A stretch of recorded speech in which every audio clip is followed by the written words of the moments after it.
No, for real. I got a couple personal questions. I got you. Look, performing for you, like, what energy do you want to bring in the future? Like, I know a lot of artists, they can bring like a huge stage presence on and they have a bunch of people in the background, or crazy lighting where you can't even see the person at all, or you could just have a crystal clear stage where you're just witnessing someone just walk around and speak to someone. I'm big on the crystal clear stage as of right now. Like, I think like it can be kind of, well, no, I've seen a lot of performances, and I've definitely seen some performances where it's like, dang, like him and his posse look amazing together up there, and that's just really cool. But I think for what I'm trying to go for, like wanting people to like feel like they're being talked to directly, being on the stage by myself kind of gives me that vantage point where it's like, all right, you're just focusing on me and what I'm saying, and I'm not necessarily like screaming or yelling at you. It's just like I'm talking to you. Now there's definitely like parts of my performance that I know I'm gonna get super excited for, so I'll probably like amp it up a little bit, turn it down a little bit, but that's just all a part of the performance. But I would say like overall, like I'm probably gonna be up there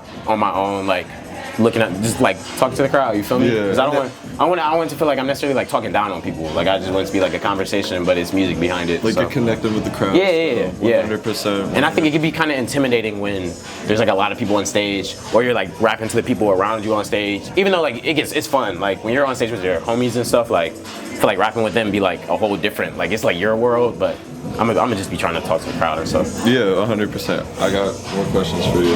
What time do you have to be on stage though? What time is it right now? It is 10:56. Okay, they say 11:30, but with how the show is going, probably 11:45. Okay, for sure. I want to ask you, this is a very simple question, and we talked about this a little earlier, but I just want to give you like the platform to speak about it. But like, what does creative control mean to you?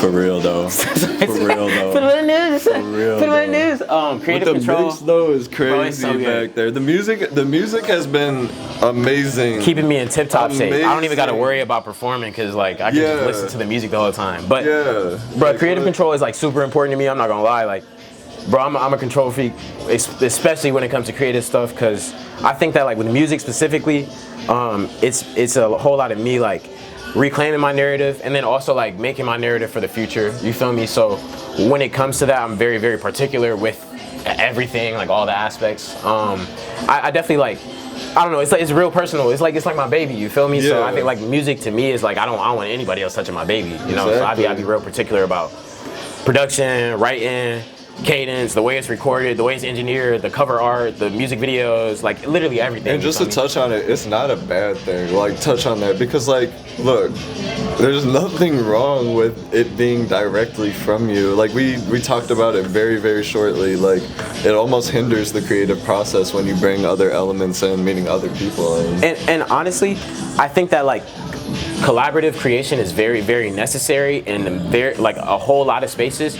But for what I'm going for, it's not that I'm never like I keep open ears all the time. Like I try to like learn from literally any and everyone around me, even the people that I don't really particularly like. I'm still trying to learn from them. Exactly. But when it comes to music, as far as like sharing the creative process of music, I don't know if like sharing that is gonna benefit me in like the long run, as far as like the message that I'm trying to get out. Because it's like I could either have 60 bars to tell you how I see it, why I see it that way, why I feel that way, and so on and so forth. Or I could have 30 bars to do it, and then I give somebody else 30 bars to do it. And it's like, once it's an extension to someone else, I don't get control over it, which is cool. I'm not trying to control them, but it's like to like limit that. It's like, cause I'm really particular even when it's not me. So if it's going on my song and then I don't like it, it's like I don't really get the room to be like, yo bro, change that. You know, like it's not like that with a lot of artists, unless it's like my family. Like I make music with people that I'm really close to, because then we can like connect, and it's like layers behind just making music together, you feel me? So I'm big on making music with people that I'm close to. Like I even have like some of my favorite artists that I wouldn't like be like, oh, this is a dream feature, you know? It's like, no, this is just somebody that I really enjoy listening to. You feel me? I got people that it's like, they're just really close to me, and it's like, oh yeah, I make music with them because it's like, we have similar narratives because we coming up together, you know? So it's like, or maybe it's not a similar perspective, but it's a perspective that's like close enough that it can intertwine in a way that it's gonna like, you know, push what I would like to push, you feel me? Or push what we would like to push. No, literally, 100%. All right, that's all the questions I have for you. Look. It was like I have never like this is very interesting. Everybody else a part of the team has like known you and met you. I've never met you. I've listened to one song with you. We had a brief conversation before. You have a great energy. Thank you. Yes. Thank you. And it was you. delightful to talk to you. Thank you. I appreciate it. And I appreciate you like being my first interview and also like one more thing. I want to speak about interviews too. Like, how does it feel? Like to talk? Bro, it's weird. I'm not gonna lie, bro. Yeah. It's not weird in like a ooh, like in an honest I'm like way. literally like everything is practice. Like I'm good at performing now because I be like in my room or in my studio practicing for hours upon hours to get good at performance. Interviewing is like a newer part, and like so I got to get good at like practicing how to go about interviews. So and then it's just like presentation with a camera and shit. Like it's a different ball game because I'm worried about you, and then the third wall. You feel me of whoever in the world. So it's like I gotta get used to it for sure. But it's like, bro, it's a part of what I want to do. So it's like I just gotta get good at it. You know, it just is what it is. 100%. But it's a blessing though that people like care enough about what I have to say to want to ask me questions and like document it. So it's like I may feel like kind of like.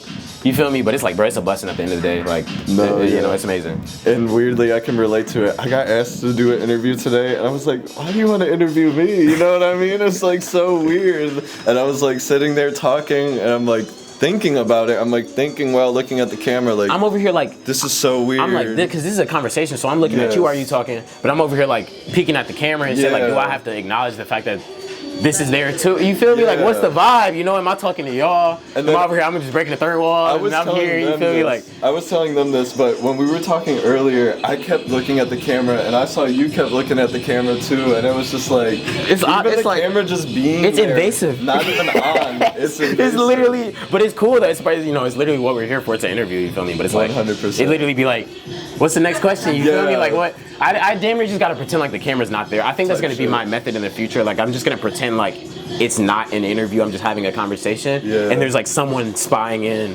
that happens to be like listening in on the conversation, and then it's gonna be there forever. You know? So no, 100%. But, you know, I'm gonna get better as I go. You feel me? You gonna see me in an interview like 2 years from now? I'll be like super swagged out and just like, you know, like just you feel me? But it's cool. Practice. Practice. You feel me? Hey, hell yeah. Appreciate you. Of course, bro. Pleasure to meet you, man. So nice. I got you. Hell yeah. Bet. I'm gonna re-record the intro. Bet.